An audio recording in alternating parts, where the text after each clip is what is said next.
नमस्कार विद्यार्थी मित्रांनो, मराठा विद्याप्रसारक समाज संस्था नाशिक K.T.H.M. महाविद्यालयातील अर्थशास्त्र विभागामार्फत तृतीय वर्ष वाणिज्य या वर्गाच्या बँकिंग अँड फायनान्स सेकंड या विषयाअंतर्गत भारतीय वित्तीय बाजार व संस्था या विषयाच्या व्याख्यानामध्ये मी प्राध्यापक डॉ.S.V.Tile आपले सहर्ष स्वागत करतो। विद्यार्थी मित्रांनो, भारतीय वित्तीय बाजार व संस्था या विषयाअंतर्गत पहिल्या प्रकरणातला पहिला मुद्दा आपण मागच्या लेक्चरला विचारात घेतला, आर्थिक विकासातील वित्त व्यवस्थेची भूमिका। यानंतर या विभागामध्ये आजच्या लेक्चरला आपण भारतीय वित्तीय बाजार व संस्था या विषयातला पहिल्या प्रकरणातला दुसरा मुद्दा विचारात घेणार आहोत, तो म्हणजे भारतीय वित्त व्यवस्थेतील संस्था। देशाच्या वित्त व्यवस्थेमध्ये वेगवेगळ्या प्रकारच्या संस्था कार्यरत आहेत। आपण पहिल्या प्रकरणाची थोडक्यात तोंड ओळख करून घेऊया। आर्थिक विकासातील वित्त व्यवस्थेची भूमिका आपण अभ्यासली, त्यानंतर वित्तीय बाजारपेठा आपण अभ्यासणार आहोत। यांचा सविस्तरपणे विचार दुसऱ्या आणि तिसऱ्या प्रकरणामध्ये आपण करणार आहोत। त्यानंतर तिसरा मुद्दा आहे तो म्हणजे वित्तीय साधने व सेवा, त्यानंतर वित्तीय विकासाचे निर्देशक आणि शेवटचा आहे वित्त पद्धतीमधील उणीवा। आता विद्यार्थी मित्रांनो, आजच्या लेक्चरला सविस्तरपणे वित्त व्यवस्थेतील संस्था या विभागाचा विचार आपण या ठिकाणी करणार आहोत। वित्त व्यवस्थेमध्ये ज्या काही संस्था कार्यरत आहेत, ज्या काही वित्तीय संस्था कार्यरत आहेत, त्या सर्व वित्तीय संस्थांना साधारणतः दोन भागांमध्ये विभागलं जातं। त्यामध्ये आहेत वित्तीय संस्था आणि वित्तीय संस्थांमध्ये आहेत नियामक संस्था, नंतर मध्यस्थ संस्था आणि इतर संस्था। त्यानंतर दुसरा भाग आहे तो वित्तीय बाजाराचा।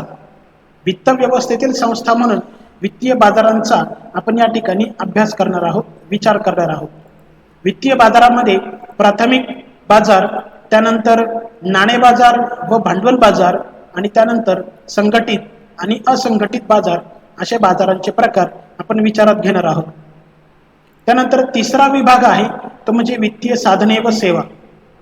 देशाच्या वित्त व्यवस्थेमध्ये जी काही वित्तीय साधने उपयोगात आणली जातात ती साधारणतः तीन प्रकारची असतात: अल्प, मध्यम आणि दीर्घकालीन वित्तीय साधने। देशाच्या वित्त व्यवस्थेतील या सर्व संस्थांचा विचार सविस्तरपणे आपण आजच्या लेक्चरला करणार आहोत। विद्यार्थी मित्रांनो, वित्तीय संस्थांमध्ये साधारणतः ज्या तीन भागांमध्ये या संस्था विभागल्या जातात त्यातला पहिला भाग आहे तो म्हणजे नियंत्रणात्मक संस्था, नियामक संस्था, ज्याला रेग्युलेटरी इन्स्टिट्यूशन्स असं म्हणतात। या रेग्युलेटरी इन्स्टिट्यूशन्स यांच्या नियंत्रणाअंतर्गत विविध संस्था आपल्या सेवा यात देत असतात। देशाच्या वित्त व्यवस्थेचं नियंत्रण आणि नियमन करणारी सर्वोच्च अधिकारी संस्था म्हणजे देशाची मध्यवर्ती बँक RBI। या RBIच्या नियंत्रणाअंतर्गत विविध प्रकारच्या वित्तीय संस्था आपल्या सेवा देत आहेत। त्याचप्रमाणे सहकारी कृषी पतपुरवठ्याचं नियमन आणि नियंत्रण करण्याचं काम नाबार्ड मार्फत केलं जातं। NABARD, national bank for agriculture and rural development, 12 जुलै 1982 रोजी B. शिवरामन समितीच्या शिफारशीनुसार देशाच्या सहकारी वित्त पुरवठ्यात सुधारणा, नियमन आणि व्यवस्थापन करण्याच्या हेतूने या नाबार्डची स्थापना केली गेलेली आहे। ही नियामक संस्था म्हणून काम करते। त्याच प्रकारे गृह वित्त पुरवठा संस्था क्षेत्रामध्ये NHB, नॅशनल हाऊसिंग बँक किंवा बोर्ड ही एक वित्त संस्था आहे की जी नियामक म्हणून काम करते। विमा व्यवसायाचं नियमन करणारी insurance regulatory and development authority ही संस्था काम करते। भविष्य निर्वाह निधी क्षेत्रामध्ये कार्यरत असणाऱ्या सार्वजनिक आणि खाजगी संस्थांचं नियमन आणि नियंत्रण करणारी PFRDA, provident fund and regulatory development authority नावाची संस्था आहे। देशाच्या आयात निर्यात व्यापाराच्या क्षेत्रामध्ये कार्यरत असणाऱ्या वित्तीय संस्थांना पुनर्वित्त पुरवठा करणारी एक्झिम बँक आहे। अशा वेगवेगळ्या प्रकारच्या संस्था नियामक संस्था किंवा नियंत्रणात्मक संस्था म्हणून काम करतात आणि या संस्थांच्या नियंत्रणात मग विविध संस्था त्या संबंधित क्षेत्राला वित्त पुरवठा करण्याचं काम करतात। देशाच्या वित्त व्यवस्थेमध्ये सर्वात महत्त्वाची भूमिका पार पाडते ती म्हणजे SEBI, securities and exchange board of India. He SEBI देशाच्या नाणे बाजाराचं आणि सर्वात महत्त्वाचा बाजार म्हणजे भांडवल बाजाराचं नियमन आणि नियंत्रण करणारी अधिकृत अधिकारी संस्था आहे. 1988 मध्ये सेबीची मध्यवर्ती बँकेची सबसिडियरी इन्स्टिट्यूट म्हणून स्थापना झाली. 1992 मध्ये सेबीला स्वायत्ततेचा दर्जा दिला गेला आणि तेव्हापासून देशाच्या भांडवल बाजाराचं नियमन आणि नियंत्रण करणारी सर्वोच्च अधिकारी संस्था म्हणून सेबी काम करते आहे. देशातल्या गुंतवणूकदारांचं बचतदारांच्या हितसंबंधाचं रक्षण करणं, त्यांच्या गुंतवणुकीवर अधिकाधिक परतावा मिळवून देणं, त्याचप्रमाणे गुंतवणूक क्षेत्रामध्ये ज्या काही गैर कायदेशीर किंवा बेकायदेशीर प्रॅक्टिसेस होतात त्या सर्व प्रॅक्टिसेसला आळा घालणं, या प्रकारची कामं सेबी मार्फत केली जातात.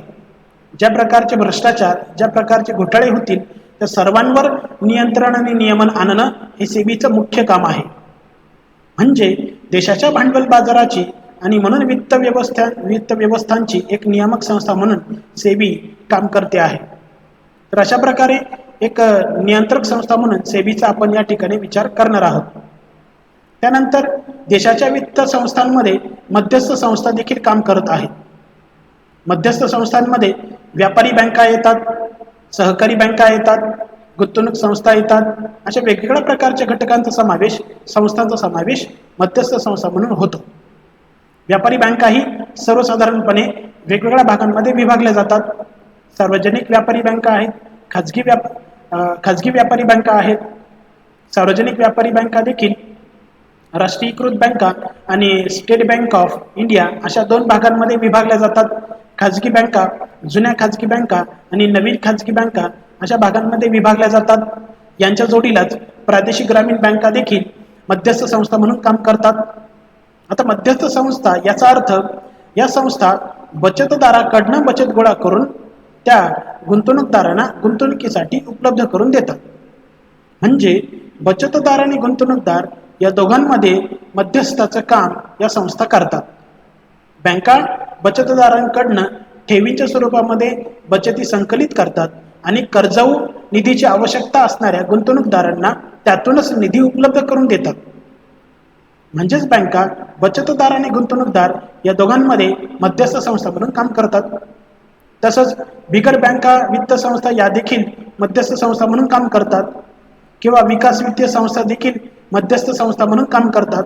या सर्व मध्यस्थ संस्था निधीचं संकलन करून ते गुंतवणूक क्षेत्राकडे वळवण्याचं काम करतात. तर अशा प्रकारे या मध्यस्थ संस्था आहेत, त्यांचा सविस्तरपणे विचार आपण या ठिकाणी केला. आणि इतर संस्थांमध्ये ज्या गुंतवणूक संस्था किंवा बचत गट आहे किंवा निधी आहे, भिशी आहे, अशा वेगवेगळ्या चीट फंड्स आहेत, यांच्या मार्फत देखील निधी उपलब्ध करून दिला जात असतो. या सुद्धा विकास किंवा वित्तीय संस्था म्हणून ओळखल्या जातात. तर यांचाही विचार आपण या ठिकाणी केलेला आहे. त्यानंतर दुसरा विभाग आहे या वित्त व्यवस्थेतील संस्था म्हणून, तो म्हणजे वित्तीय बाजार. प्रामुख्याने वित्तीय बाजार नाणे बाजार आणि भांडवल बाजार या भागांमध्ये विभागला जातो. नाणे बाजाराचे दोन प्रकार आहेत, संघटित आणि असंघटित. भांडवल बाजाराचे प्राथमिक आणि दुय्यम असे दोन प्रकार आहेत. परंतु वित्तीय व्यवस्थेतील संस्था म्हणून जो दुसरा भाग आहे वित्तीय बाजार, यामध्ये आपण प्राथमिक बाजार, त्यानंतर नाणे बाजार आणि भांडवल बाजार आणि नंतर संघटित आणि असंघटित बाजार अशा भागामध्ये याचा विचार करणार आहोत. नव्यानंच स्थापन झालेल्या ज्या काही संस्था असतात की ज्या बाजारामध्ये सहभागी होतात, अशा नव्याने स्थापन झालेल्या किंवा सहभागी होणाऱ्या संस्थांच्या बाजाराला प्राथमिक बाजार असं म्हणतात. नाणे बाजार म्हणजे असा बाजार की ज्या बाजारामध्ये अल्पकालीन निधीची देवाणघेवाण होते, अल्पकालीन व्यवहार केले जातात. ज्या ज्या ठिकाणी अल्पकालीन निधीची देवाणघेवाण केली जाते किंवा ज्या ठिकाणी अल्पकालीन निधी दिला घेतला जातो, व्यवहार केले जातात, अशा ठिकाणी नाणे बाजार अस्तित्वात येतो. म्हणून नाणे बाजाराला अशी कुठलीही कालमर्यादा किंवा क्षेत्र मर्यादा नाही. म्हणजे ज्या ज्या ठिकाणी ज्या ज्या वेळी अल्पकालीन व्यवहार होतील त्या सर्व व्यवहारांचा बाजार तो नाणे बाजार. दुसरा भाग आहे तो भांडवल बाजार. ज्या ज्या वेळी ज्या ज्या ठिकाणी दीर्घकालीन आणि मोठमोठ्या रकमांचे व्यवहार होतील अशा ठिकाणी भांडवल बाजार अस्तित्वात येतो किंवा अशा बाजाराला भांडवल बाजार असं म्हणतात. आता या भांडवल बाजाराला देखील कुठलीही कालमर्यादा किंवा क्षेत्रमर्यादा नाही. ज्या ज्या ठिकाणी ज्यावेळी दीर्घकालीन आणि मोठ्या रकमांचे व्यवहार होतील त्या ठिकाणी भांडवल बाजार अस्तित्वात येतो. तर अशा प्रकारे भांडवल बाजाराची व्याख्या आणि अर्थ आपण या ठिकाणी समजून घेतला. त्यानंतर तिसरा भाग आहे वित्तीय बाजाराचा, तो म्हणजे संघटित आणि असंघटित बाजार. संघटित बाजार म्हणजे असा बाजार किंवा अशा वित्तीय संस्थांचा बाजार की ज्या वित्तीय संस्था विशिष्ट अशा अधिकृत आणि कायदेशीर संस्थेच्या नियंत्रणामध्ये काम करतात. जसं की देशाची बँक व्यवस्था हा संघटित बाजार आहे. या बँका विशिष्ट अशा अधिकृत बँकेच्या नियंत्रणामध्ये काम करतात. उदाहरणार्थ देशाची मध्यवर्ती बँक, या मध्यवर्ती बँकेच्या नियंत्रणाअंतर्गत सर्व बँक व्यवस्था काम करते आणि म्हणून याला संघटित असा बाजार म्हटलेला आहे. आणि असंघटित बाजार म्हणजे यांची अशी कुठलीही संघटना नाही, यांचे कुठलीही नियामक संस्था नाही. उदाहरणार्थ सावकार, व्यापारी, व्यावसायिक, मित्रमंडळी, नातेवाईक यांच्या मार्फत सुद्धा निधीची देवाणघेवाण वित्तीय बाजारामध्ये होत असते. परंतु सावकारांची अशी कुठलीही संघटना किंवा अशी सावकारांवर नियामक संस्था म्हणून स्थापन झालेली नाही. व्यापाऱ्यांचं नियमन आणि नियंत्रण करणारी कुठलीही वित्तीय नियामक संस्था म्हणून स्थापन झालेली नाही. म्हणजे हे विखुरलेल्या स्वरूपात काम करत आहेत, असंघटित आहेत. आणि म्हणून या घटकांमार्फत जे काही वित्तीय व्यवहार होतात त्या सर्व वित्तीय व्यवहारांचा बाजार तो असंघटित बाजार. तर असा हा दुसरा विभाग आहे. तिसरा विभाग आहे वित्त व्यवस्थेतील संस्थांचा, तो म्हणजे वित्तीय साधने व सेवा. नाणे बाजार आणि भांडवल बाजारामध्ये जी काही वित्तीय साधने उपयोगात आणली जातात, उदाहरणार्थ नाणे बाजार, म्युच्युअल फंड किंवा इंटरबँक टर्म मनी किंवा कोलॅटराइज सिक्युरिटीज किंवा शेअर्स आहेत, डिबेंचर्स आहेत, इक्विटीज आहेत किंवा फॉरेन करन्सी कन्व्हर्टिबल बॉन्ड्स आहेत. अशा प्रकारची वित्तीय साधने किंवा बचत प्रमाणपत्रे आहेत, ठेव प्रमाणपत्रे आहेत. तर अशा प्रकारची वित्तीय साधने या वित्तीय बाजारामध्ये उपयोगात आणली जातात. या सर्व वित्तीय साधनांना साधारणतः 3 भागांमध्ये विभागलं जातं: अल्प, मध्यम आणि दीर्घकालीन वित्तीय साधने. या वित्तीय साधनांचा कालावधी कसा आहे त्यावर त्यांची वर्गवारी त्या त्या विभागामध्ये केली जाते. साधारणतः 14 दिवसांपेक्षा कमी कालावधी हा अल्प कालावधी वित्तीय बाजारामध्ये ओळखला जातो. 14 दिवस ते 3 महिन्यांचा कालावधी हा साधारणतः मध्यम कालावधी किंवा फार फार तर 1 वर्षांपर्यंतचा कालावधी हा मध्यम कालावधी म्हणून वित्तीय बाजारामध्ये ओळखला जातो. आणि 1 वर्ष किंवा 5 वर्ष किंवा त्यापेक्षा जास्त कालावधी हा दीर्घ कालावधी म्हणून वित्तीय बाजारामध्ये ओळखला जातो. आणि त्या त्या कालावधीनुसार वित्तीय साधने बाजारामध्ये उपलब्ध करून दिल्या जात असतात. तर ह्या ज्या काही वित्तीय साधने आहेत त्या सर्व वित्तीय साधनांचा त्यांच्या कालावधीनुसार आपण या ठिकाणी विचार केला. विद्यार्थी मित्रांनो, वित्तीय व्यवस्थेतील ज्या काही नियामक संस्था आहेत त्या नियामक संस्थांचा विचार करत असताना सर्वात महत्त्वाचा भाग आहे तो म्हणजे संस्था आणि वित्तीय साधने व सेवा. देशाच्या वित्त व्यवस्थेतील नियंत्रणात्मक संस्था म्हणून भारतीय मध्यवर्ती बँक आणि सेबी या मुख्यत्वे काम करतात. वित्त व्यवस्थेमध्ये भारतीय मध्यवर्ती बँक आणि सेबी या अनन्यसाधारण महत्त्व पार पडत असतात. 1 एप्रिल 1935 मध्ये देशाची मध्यवर्ती बँकेची नियामक संस्था म्हणून स्थापना झाली आणि 1 जानेवारी 1949 मध्ये देशाच्या मध्यवर्ती बँकेचं राष्ट्रीयीकरण केलं गेलं आणि त्याच वर्षी बँकिंग नियमन कायदा 1949 हा अस्तित्वात आला. त्यानंतर मध्यवर्ती बँकेची एक सहयोगी संस्था म्हणून भारतीय भांडवल बाजाराचं नियमन करणारी सेबीची स्थापना झाली. ही सेबी नियंत्रणात्मक संस्था म्हणून काम करते. देशाच्या भांडवल बाजाराचं नियमन करणारी सेबी ही संस्था 1988 मध्ये भारतीय मध्यवर्ती बँकेची सहयोगी बँक म्हणून स्थापना झाली आणि 1992 मध्ये सेबीला स्वायत्ततेचा दर्जा दिला. स्वायत्ततेचा दर्जा दिला याचा अर्थ सेबी स्वतंत्रपणे आपल्या ध्येय धोरणांची अंमलबजावणी करू शकते, आपल्या कार्यक्रमांची अंमलबजावणी करू शकते. त्यानंतर वित्तीय साधने व सेवा या विभागामध्ये आपण विचार करणार आहोत तो म्हणजे बँकिंग नियमन कायदा 1949. 1 जानेवारी 1949 मध्ये देशाच्या मध्यवर्ती बँकेचं राष्ट्रीयीकरण केलं. म्हणजे काही प्रमाणात या मध्यवर्ती बँकेचं खाजगीकरण हे केलं गेलेलं होतं आणि म्हणून खाजगी क्षेत्राकडे मध्यवर्ती बँकेची मालकी हक्क असणं हे देशाच्या आर्थिक विकासाच्या दृष्टीने घातक होतं आणि म्हणून 1 जानेवारी 1949 मध्ये देशाच्या मध्यवर्ती बँकेचं राष्ट्रीयीकरण सरकारने केलं आणि त्याच वर्षी मध्यवर्ती बँकेला सर्वोच्च अधिकार देणारा कायदा सरकारने पास केला. तो कायदा म्हणजेच बँकिंग नियमन कायदा 1949 होय. या कायद्यान्वयेच मग देशातल्या वेगवेगळ्या वित्तीय संस्थांची स्थापना, त्यांचे अधिकार, त्यांचे कर्तव्य, त्यांच्या जबाबदाऱ्या, त्यांच्या व्यवहारांची पद्धती, कार्यपद्धती या सर्व गोष्टीची निश्चिती होत असते. दुसरा भाग आहे तो म्हणजे फेरा. फेरा कायदा हा साधारणतः फेमा कायद्यामध्ये रूपांतरित झालेला आहे. 1973 मध्ये फेरा कायदा पास झाला आणि या फेरा कायद्याचं रूपांतरण 1999-2000 मध्ये फेमा कायद्यामध्ये केलं गेलं. फेमा म्हणजेच फॉरेन एक्सचेंज मॅनेजमेंट ऍक्ट.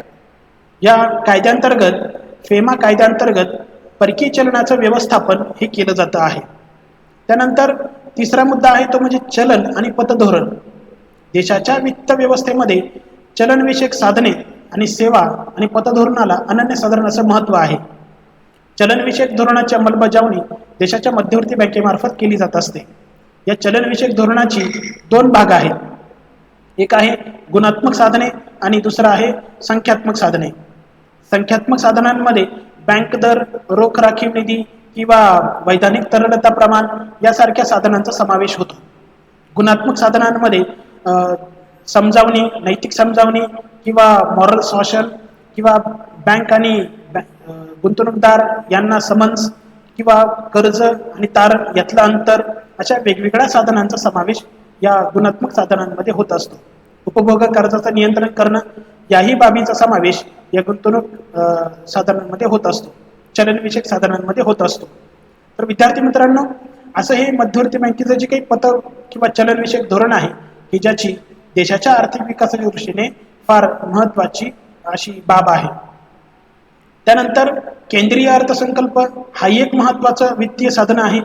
केंद्रीय अर्थसंकल्पामध्ये सरकार विविध घटकांकडून जो काही निधी संकलित होतो आणि ज्या विविध घटकांवर जो काही निधी खर्च करायचा आहे याचं एक नियोजन प्रदर्शित आणि प्रकाशित करत असतं.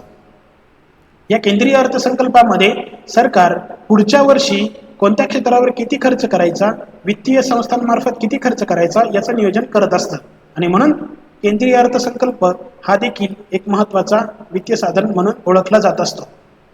विद्यार्थी मित्रांनो, त्यानंतर वित्तीय मध्यस्थ संस्थांमध्ये आपण विचार करू शकतो तो म्हणजे वित्तीय संस्था किंवा बँक व्यवसाय संस्था. या ठिकाणी विद्यार्थी मित्रांनो आपण विचार करूया तो म्हणजे वित्तीय मध्यस्थ संस्थांमध्ये ज्या काही वेगवेगळ्या वित्तीय संस्था समाविष्ट होतात त्यांचा. बँक व्यवसाय संस्था म्हणजेच व्यापारी बँका आणि सहकारी बँका. व्यापारी बँका या मध्यस्थ संस्था म्हणून काम करतात आणि सहकारी बँका देखील मध्यस्थ संस्था म्हणून काम करतात. बचतदारांकडून बचतीचं संकलन करून ती बचत गुंतवणूकदारांना उपलब्ध करून देणं या हेतूने या संस्था काम करतात. त्यानंतर बिगर बँकिंग वित्तीय संस्था देखील मध्यस्थ संस्था म्हणून काम करतात. या बिगर बँक संस्थांमध्ये विकास वित्तीय संस्था येतात, गुंतवणूक संस्था येतात आणि बिगर बँक वित्त संस्था देखील येतात. या विकास वित्तीय संस्था, गुंतवणूक संस्था देखील बचतदाराकडून बचत संकलित करून अशी बचत गुंतवणुकीसाठी उपलब्ध करून देण्याचे काम करत असतात. तर अशा ह्या सर्व मध्यस्थ संस्था आहेत की ज्यांचा विचार आपण सविस्तरपणे या विभागामध्ये केलेला आहे. धन्यवाद.